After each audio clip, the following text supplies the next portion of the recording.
conocida como influenza estacional o simplemente como The Flu, es una enfermedad de las vías aéreas superiores ocasionadas por un virus que se transmite a través de partículas de saliva. ¿Quiénes son más vulnerables a la influenza? Grupos vulnerables como adultos mayores, niños o personas con otras enfermedades como diabetes o enfermedades cardíacas, también complicaciones que requieren hospitalización e incluso pueden causar la muerte. El lavado de manos y la vacuna anual son herramientas indispensables para prevenir la influenza y sus complicaciones. La influenza es ocasionada por una familia de virus que proliferan en las temporadas de otoño e invierno. Hay diferentes variables de los virus que ocasionan la influencia. Los subtipos A y B de esta familia son los que ocasionan las infecciones humanas. Ciertas moléculas hacen más variaciones entre cada uno de los virus, generando cepas como la influenza AH1N1, responsable de la pandemia del año 2009. Cuando un individuo se contagia del virus de la influenza, las células del tracto respiratorio son el sitio donde se multiplica el virus, para después ser esparcido principalmente en forma de pequeñas gotas de saliva y moco. La evolución de la enfermedad es abrupta y caracterizada por la aparición de una fiebre alta, dolor del cuerpo, escalofrío, dolor de cabeza y tos. Algunas personas pueden tener complicaciones de la enfermedad como una neumonía, especialmente personas con defensas bajas, como los adultos mayores de 65 años, adultos con enfermedades como asma, diabetes, cardiopatías, mujeres embarazadas o niños. Para prevenir infecciones durante cada temporada se recomienda aplicar la vacuna, especialmente en adultos mayores, niños mayores a 6 meses, personal de salud y para la población general mayor a 6 meses.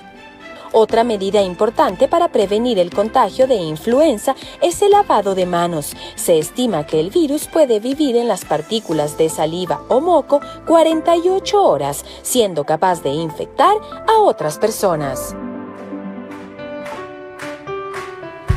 Para tratar este tema, nosotros ya nos encontramos con nuestro especialista, el doctor José Manuel Alayón. Le dije tanto en mi cabeza Alayón, y el rato de los ratos ahí he estado. ¿Cómo está? Bienvenido a Saboreando la Mañana. Siempre es un gusto tenerlo aquí. El día de hoy vamos a hablar de la influenza que precisamente estábamos escuchando en la nota, y antes de entrar yo le preguntaba, ¿cuál es la diferencia, doc? Porque a mí ya se me hizo un shampoo en la cabeza. ¿Qué es la gripe? ¿Es lo mismo que la influenza? ¿Cuáles son las diferencias? Cuéntenos un poquito sobre esto para quitarnos esa duda que tenemos.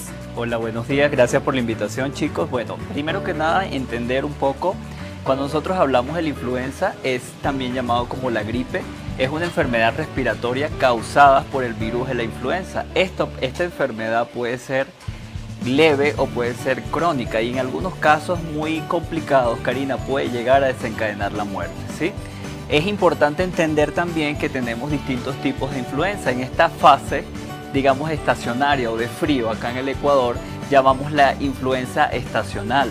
También tenemos la aviar, la porcina y la también influenza en animales. Entonces es importante también reconocer los tipos. Es importante la pregunta que estabas haciendo justo antes de comenzar, cómo nosotros podemos identificar esos signos y síntomas de la gripe común, de la influenza, ¿sí? Entonces, una de las cosas primordiales es como la aparición de los síntomas. Cuando nosotros vemos la gripe o el resfriado común, esta va a ser de forma progresiva, ¿sí? A diferencia de la influenza, que es de forma repentina, o sea, aparece y se instaura inicialmente todos los síntomas. Por ejemplo, la sintomatología es casi imposible diferenciar un resfriado común, una influenza del virus, también del coronavirus actualmente. Sin embargo, lo que tenemos que tener en cuenta son las sintomatologías, como por ejemplo en la influenza persiste el dolor de cabeza. No en todos los casos los pacientes pueden llegar a tener fiebre, pero quienes desarrollan fiebres, esta persiste de 2 a 3 días aproximadamente, ¿sí? Y lo característico es que el paciente tiene fiebre con escalofrío, es un escalofrío que persiste, y un dolor de cabeza persistente y continuo, ¿sí? Doc, sobre todo las personas que estamos acá viviendo en la capital, en Quito, que estamos teniendo esos cambios de clima entrando al invierno donde hace sol, llueve, tormentas, temblores, tenemos de todo acá. Claro. ¿Cuáles son las cosas o digamos las precauciones que tenemos que tener, sobre todo con esos cambios de clima bruscos que pueden ocasionar que se irrite nuestra garganta, que puede ocasionarnos moqueo y ciertas cosas? ¿Qué medidas deberíamos tomar? Sí, Martín, es importante ese punto porque tenemos que considerar la población vulnerable, ¿no? También en las personas que deben de tener mayor protección.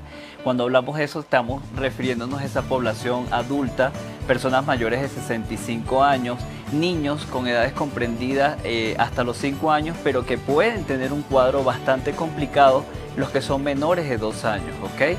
Que aparte de tener todos los síntomas, todo este cuadro respiratorio, pueden tener vómitos y diarrea, ¿sí? Una de las recomendaciones más eficaces es que sin duda alguna puedan administrarse la vacuna de forma anual, como está comprendido en los calendarios de vacunación, abrigarse, por supuesto, si estamos expuestos a cambios de temperatura, caliente, frío, y por supuesto si vamos a ir a zonas como los páramos, donde haya muy bajas temperaturas, por supuesto tomar las condiciones necesarias, ¿no? Eso debimos haber puesto atención el día sábado, que no tomamos las precauciones necesarias. Pero Doc, esto es lo que frecuentemente nos dicen y entonces no es un mito. No hay que recibir mucho frío, hay que cubrir siempre la garganta, se podría decir esta zona, para que no ingrese el aire frío. ¿Y qué pasa también con los productos fríos que consumimos? En realidad no se debería hacer. Sí, Karina, estas cosas lo que nosotros tratamos es como que de dar ciertas recomendaciones muy puntuales, pero al momento de tú estar en contacto con una persona, exponerte a este ambiente, estas situaciones de muy bajas temperaturas, lo primero, como dices tú, es abrigarte, generar una sensación de mayor confort y que no puedas de alguna forma hacer que prolifere más rápido la incubación del virus y por supuesto expresar la sintomatología, ¿no? Bueno, normalmente en estas épocas estábamos acostumbrados a que muchas personas tengan resfriados o tengan estos síntomas, pero ¿qué ocurriría en estas ocasiones donde todos estamos usando las mascarillas? Quizás esta influenza que estábamos acostumbrados siempre en esta época va a disminuir, ¿qué dicen las estadísticas? Sí, el tema está, Martín, que justo estamos en una época donde en el 2020 ya ha llegado el coronavirus y Karina también me estaba comentando al principio. Es una de las cosas de los avances y los estudios que tenemos ahora, que sí, una persona puede tener COVID, puede tener influenza, sí. Al mismo tiempo. Simultáneamente. Entonces, que al momento de cómo nosotros hacemos la detección y el diagnóstico, para esto existen unas pruebas que son unas pruebas específicas para el virus de la influenza y actualmente ya contamos con pruebas que son de biología molecular o pruebas de anticuerpos virales que son específicas para el COVID. Entonces, lo que se recomienda es realizar las pruebas puntualmente justo al inicio de la sintomatología y de acuerdo al resultado de cada grupo viral se puede dar un diagnóstico y tratamiento. Muchísimas gracias, Doc, por estar junto a nosotros el día de hoy, explicarnos y que nos quede bastante claro en realidad ese tema. Es por eso que siempre los especialistas nos recomiendan pues tener ciertos cuidados en esta época del año aquí en nuestro país, en nuestra ciudad, que por supuesto el frío empieza a sentirse bastante fuerte. Gracias nuevamente por estar junto a nosotros.